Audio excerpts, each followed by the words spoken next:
will see it the way you have seen it in the last 27 years. Thank you. All right, thank you so much. Let's now hook up with the former Punch editor and columnist Bola Balaoli as he shares his own thoughts virtually on the show this morning. Everyone, looking at the 27 years of Nigeria's unbroken democracy.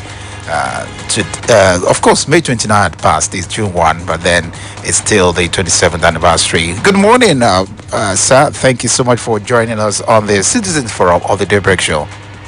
It's my pleasure to be here. Good morning. Good morning to our listeners. Thank you very much. 27 years since 1999. So many waters have passed through the ground, so to say. And just like they say, what an elder sees while sitting, a child cannot see, even if it climbs the highest mountain. As a columnist and former editor of the Punch newspaper, you must have seen a lot, even before 1999, when power changed hands. What can you say of 27 years of Nigeria's democracy? Yes, thank you very much. As an open thought. We must congratulate ourselves that we have come this far.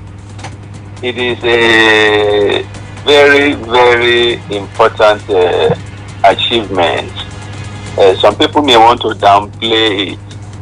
They may want to downgrade it, but we shouldn't. Particularly those of us who put our lives on the line to make sure that we see the end of the military, that we send them back to their barracks, and that we have what we now call civilian rule. We aimed for democracy. That was why we call it return to democracy. We aimed for civilian government with a human face. If we haven't gotten that yet, it should not discourage us.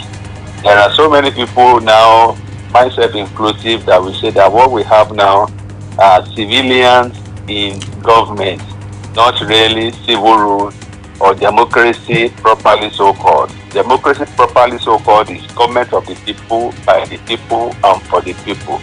But I am not sure we have attained that yet. What we have now has been the government of the elites, by the elites, and for the elites.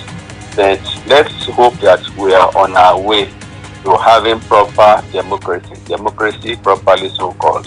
So 27 years of civilian rule, not civil rule, not democracy, civilian rule, is something to celebrate, because at least we have seen the back of the military in a way. In a way, there are people who have said that we haven't actually achieved that. The first 8 years were under a military ruler turned civilian president. That was a general retired Olusegun Obasanjo. 8 years, 8 solid years.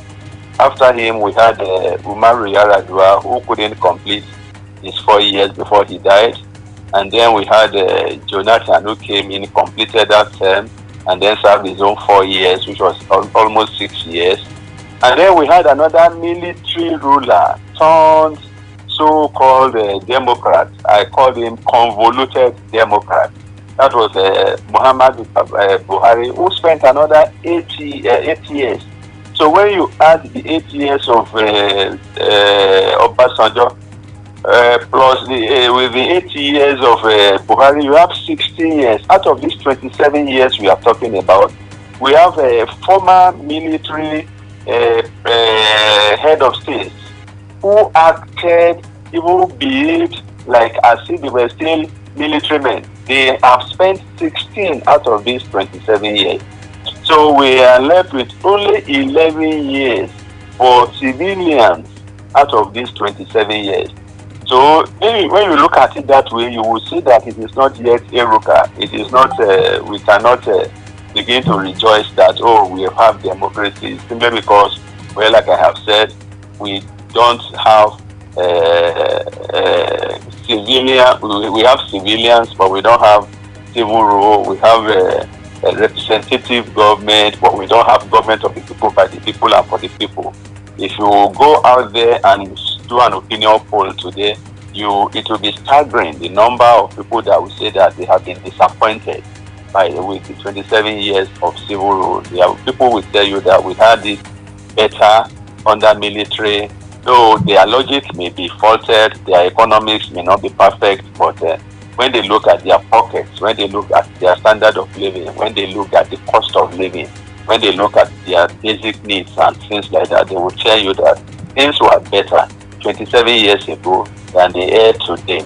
So there is that mixed feelings, whereas people will say, well, we don't really like the military. When they were in power, they were also autocratic, and a lot of things didn't go well. But when we look at our situation, our existence today, we think that things were better. Particularly when you talk about insecurity now, you see, things were better. A lot of people will feel that maybe the military will better handle the situation than the civilians are just dilly-dallying about these issues of terrorism, bandits, kidnapping, ransom taking, and things like that. But all said and done, let us congratulate ourselves that we have had 27 unbroken years of civilians in government. It has never been like that before. So, and like they say, the experience is the best teacher. So, as we experience this democracy, as we make amends, as we fine-tune it, maybe along the line, maybe in the next 27 years, if we are around, we are still around here, by the grace of God, we will be able to say that, okay, things are better now. All right. When you just oppose democratic rights and actual dividends of governance, what would you say is going through the minds of Nigerians? And as a Nigerian, as a professional journalist, would you say that you can place them side by side, right? Democratic rights and the actual dividends, what the democracy should give the people? You see, democracy is not just an esoteric term. Democracy means that can be reduced to deliverables. What do you deliver? That's why they talk about dividends of democracy. If there are no dividends, then democracy sounds hollow indeed. Democracy appeals to people because it's supposed to have dividends. And what are those dividends of democracy? Fundamental human rights, that your rights are respected. You cannot be treated anyhow. Your rights cannot be violated. If your rights are violated, you can go to court. If you go to court, you are likely going to get justice. That's one of the dividends of democracy, that your rights are respected. You know your rights, and you can enforce your rights. Your rights are justiciable, so to say. That's one of the dividends of democracy. I can say that by and large, we can say that on the balance of probability that the majority of Nigerians can say that they have been able to achieve that. We have social media now. People are free to talk. There are cases where people have been arrested, when the DSS has overshot the tarmac, when the police have overreacted, when government itself, the presidency, and even some state governments have overreacted. But on the probability, on the scale of probability, you can say 60-70%. There has been a dividend of democracy as far as fundamental human rights are concerned. When we compare it to what operated during the military rule, particularly during Babangida, during Abacha, when killer squads were all over the place, targeting people, killing people like us had to go underground, people like us had to, we were lucky to escape being killed by them.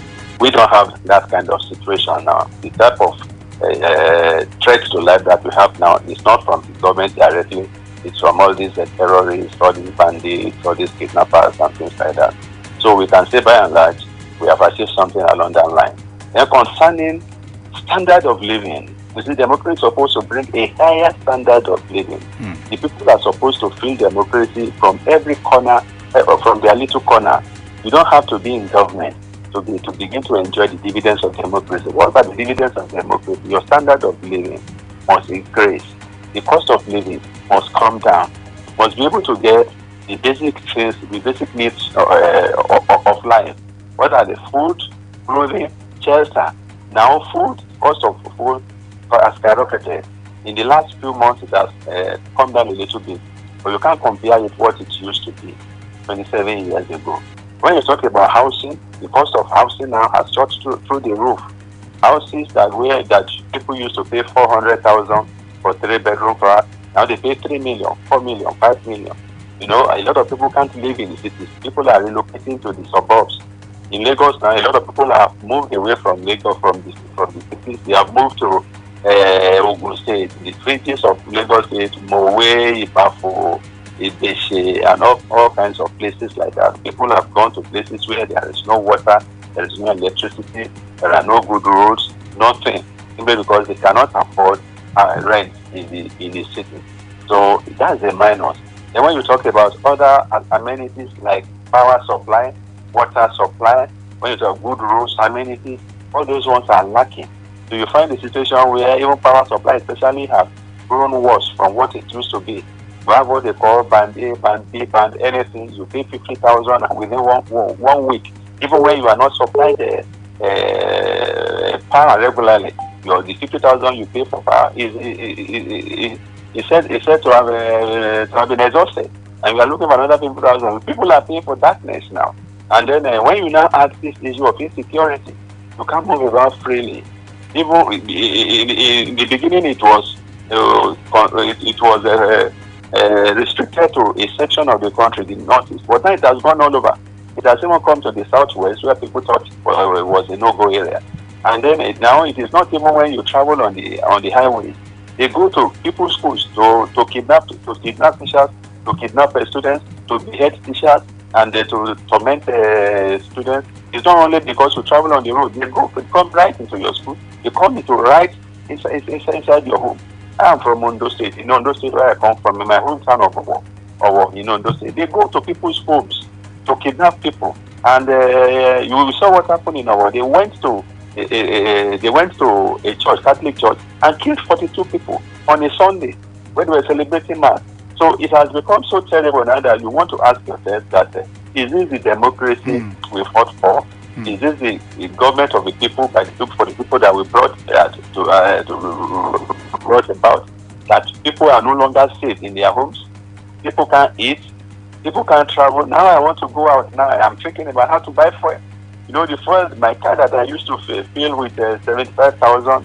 Now I have to pay 140,000, 150,000, almost double, to fill the tank of that car, and I will only use it for 7 or 8 days, and I'll be looking for another 150, 140, 150,000, and my revenue, my income has not increased. So we find a situation where that is what most Nigerians are suffering now. Your income has not increased, yet your cost of living has tripled. So what do we make out of that? What it happens is that people are just managing to survive. People are not actually living in the real sense of living. People are just eating whatever they can find, not that they are eating what they want to eat. So when you see people now, when they say, "Have you eaten?" Like they say, "I have eaten," does not allow us to know the person who soaked garri and the person who ate jollof rice.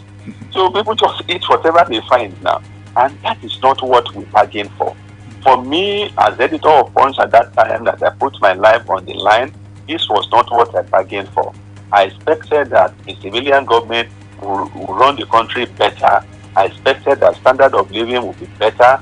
I expected that development of the country would be faster.